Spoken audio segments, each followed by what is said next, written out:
Hello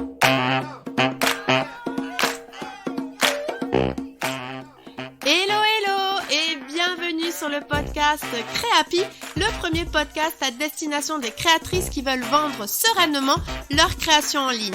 Je suis Marie et je serai ton hôte sur ce podcast. Ma mission, t'accompagner sereinement et dans la bonne humeur pour le développement de ton activité en ligne afin que tu deviennes une créatrice happy et que tu puisses vivre de ta passion. Communication en ligne, réseaux sociaux, boutique en ligne, organisation, stratégie de vente, tous les meilleurs conseils te seront donnés et décryptés. Alors, installe-toi confortablement et c'est parti pour l'épisode du jour.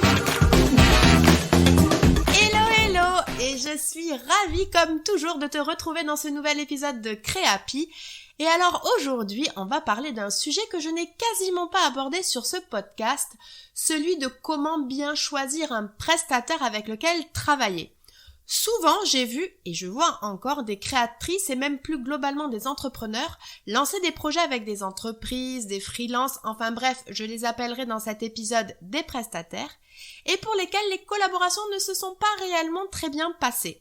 Donc si toi aussi tu es en recherche de prestataires mais que tu es en plein doute pour savoir si tu choisis le bon, tu es au bon endroit puisque dans cet épisode, je vais te livrer les 5 critères que tu dois regarder avant de sélectionner ton prestataire. Mais avant de rentrer dans le vif du sujet, 2 petits disclaimers. Le premier, c'est que mes conseils s'appliquent pour des prestataires qui ont pour mission de t'aider dans le développement de ton activité en ligne. Donc par exemple, un développeur web qui pourra créer ta boutique en ligne ou une société qui crée des sites web, une agence de communication ou ses parallèles en freelance, un graphiste web, un community manager, celui qui va animer tes communautés sur les réseaux sociaux, un content manager, celui qui va créer tes contenus pour le digital, un formateur, un prestataire pour tes publicités Facebook, etc., etc. Et finalement, à part pour le dernier critère, je ne vais pas différencier un freelance d'une entreprise, car pour moi, le freelance est aussi un professionnel au même titre qu'une entreprise, et donc les critères sont valables dans les 2 cas, sauf pour le dernier critère, comme je le disais. Deuxième disclaimer, malheureusement, je ne peux pas te garantir que de suivre ces critères suffiront à ce que la collaboration se passe parfaitement. Je n'ai malheureusement pas ce pouvoir-là, tout simplement car je ne suis pas à la place de ces prestataires et que je ne maîtrise pas non plus tous les aléas que peuvent rencontrer des projets. Mais déjà de suivre ces 5 critères te permettra de mettre un maximum de chances de ton côté pour que la collaboration se passe bien. Alors c'est parti avec le premier critère qui est le critère 0, puisqu'en fait c'en est pas vraiment un, puisqu'avant que je te donne ce que tu dois regarder pour choisir ton prestataire, mon premier conseil c'est que déjà tu dois en sélectionner plusieurs. Notamment pour avoir des éléments de comparaison, mais attention, il ne t'en faut pas trop non plus au risque de te perdre et que ta décision soit encore plus difficile. Donc, je te conseille d'en sélectionner 5 et, du coup, comme je te disais, de les suivre. Car oui, mon premier critère, c'est de suivre les prestataires que tu auras sélectionnés sur les réseaux sociaux. Et alors, si tu les as découverts sur les réseaux sociaux, alors là, c'est d'être vigilante à ce qu'ils communiquent dessus. Alors là, c'est peut-être mon côté un peu trop Instagram, mais je pense qu'aujourd'hui, il est important, notamment quand tu as ton compte toute seule à gérer toute ton activité, de t'associer à des personnes et des entreprises que tu connais un peu plus que juste via leur site internet et leur page de service. Donc premièrement, déjà, regarde si le prestataire est présent sur les réseaux sociaux. Ensuite, regarde ce qu'il met en avant, ses valeurs, des témoignages clients, son histoire, etc. Et alors, troisièmement, regarde s'il est présent en story. Et alors là, c'est un petit peu la cerise sur le gâteau, car ça permet de connecter encore mieux, ou encore moins, si ça le fait pas du coup, mais avec la personne, et de voir si justement tu vas aimer son univers, son énergie, sa façon de communiquer. On peut mentir sur une page de service, on peut même mentir sur un post d'expertise Instagram, mais en story et sur la durée, c'est un petit peu plus compliqué. Et donc d'ailleurs, mon dernier et 4e conseil, c'est de suivre justement ces personnes sur la durée. Alors là, j'ai pas de durée minimum, mais ça va pas être un jour, ça c'est sûr. Alors ça peut être déjà une semaine, après ça dépend aussi de son implication en story, mais c'est vrai que si c'est un peu plus long, c'est mieux. Et oui, de choisir un prestataire, ça se prépare sur la durée.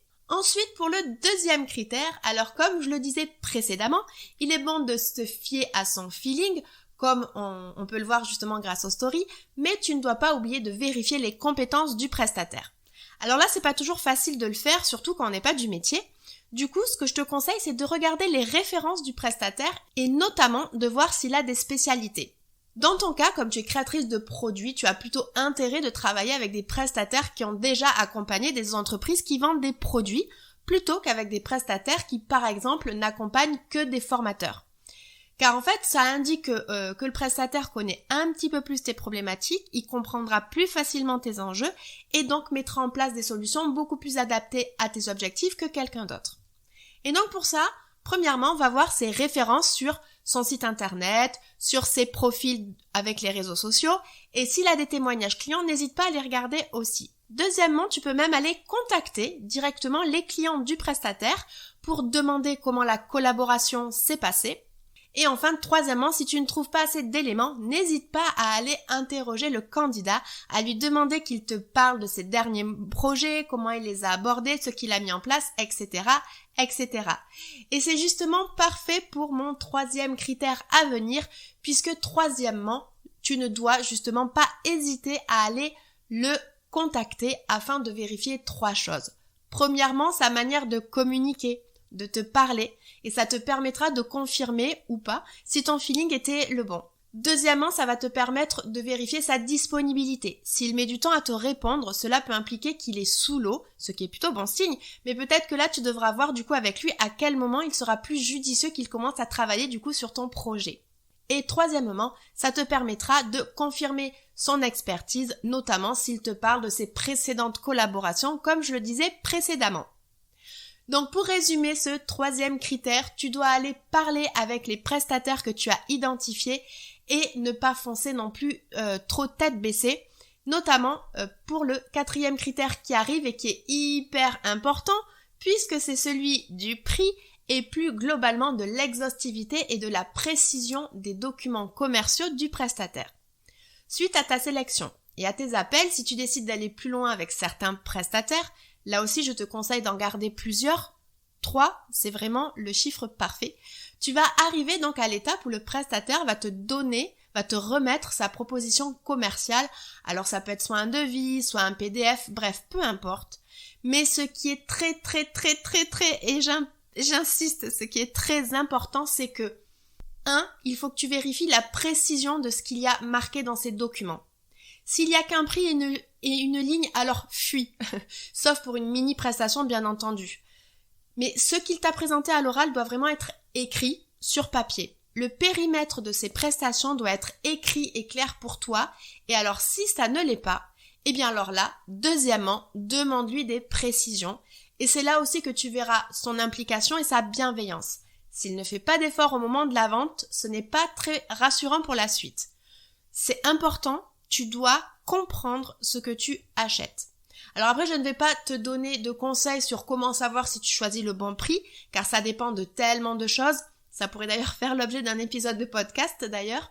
Mais en tout cas, tu dois comprendre ce que tu achètes. Et si d'ailleurs tu as plusieurs propositions, puisque tu auras sélectionné, comme je te conseillais, idéalement 3 prestataires, eh bien tu auras déjà des billes pour savoir si les prestataires les uns par rapport aux autres sont plutôt dans les clous. Et enfin, troisième point important, alors je ne souhaite pas inquiéter, mais quand même attention aux petites lignes dans les documents commerciaux, notamment dans les devis. Regarde bien aussi comment tu peux rompre un contrat au cas où que tout cela ne se passe bien.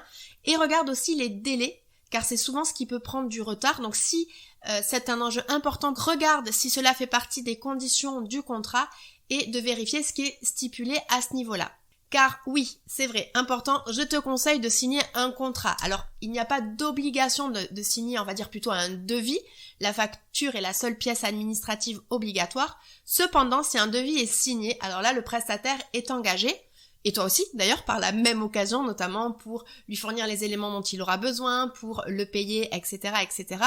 Mais vraiment, pour les grosses prestations, par exemple le développement d'une boutique, je te recommande vivement de signer un devis.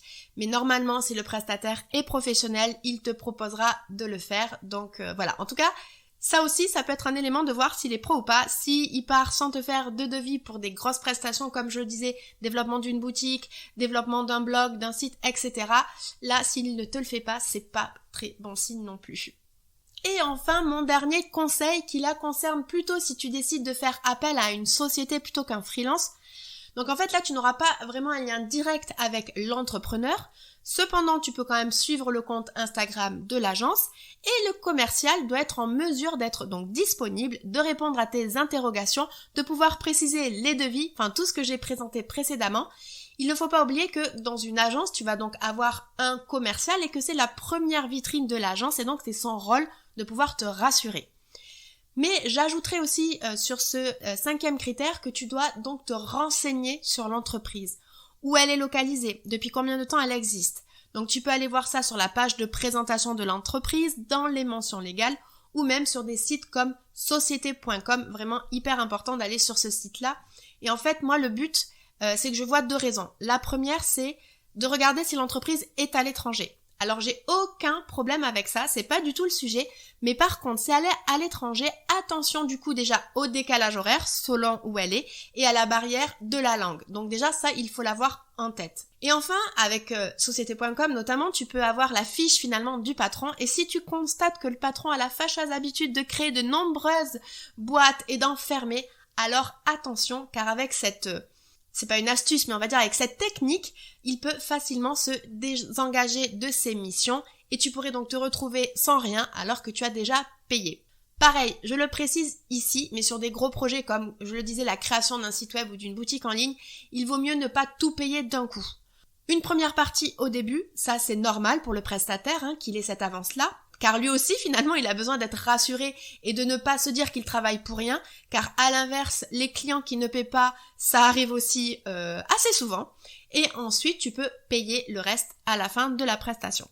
Voilà, nous sommes arrivés à la fin de mes 5 critères et conseils que je t'ai finalement donnés dans le sens logique de sélection d'un prestataire et que je te rappelle donc, déjà avant toute chose c'est d'en sélectionner plusieurs. Puis, premier critère, de regarder leur présence sur les réseaux sociaux et ce qui en ressort, voir si sur le feeling, ça le fait plutôt. Ensuite, n'hésite pas à aller regarder ses références et sa spécialité pour voir si justement il évolue dans le même univers que ton activité. Troisième critère, c'est d'aller échanger avec lui et justement d'aller voir s'il est plutôt disponible, si il est si les échanges finalement confirment le feeling. Voilà, très important d'aller échanger avec eux.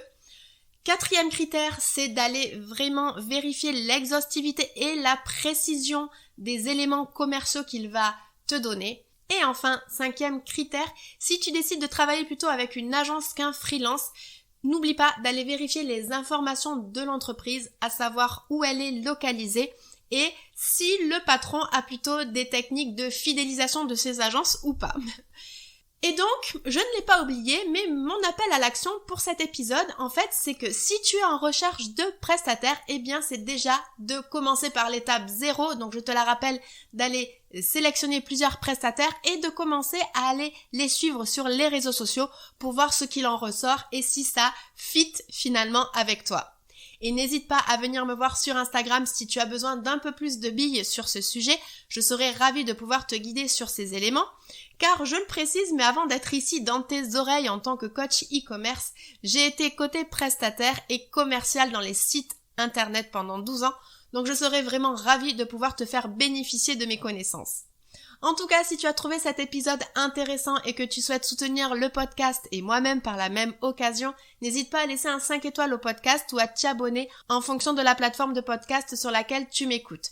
C'est une petite action pour toi, mais qui me fait énormément plaisir au quotidien, donc merci par avance. D'ici qu'on se retrouve pour un prochain épisode, je te souhaite une bonne journée, soirée, nuit, selon quand tu m'écoutes, et je te dis à très vite dans le prochain épisode. Salut!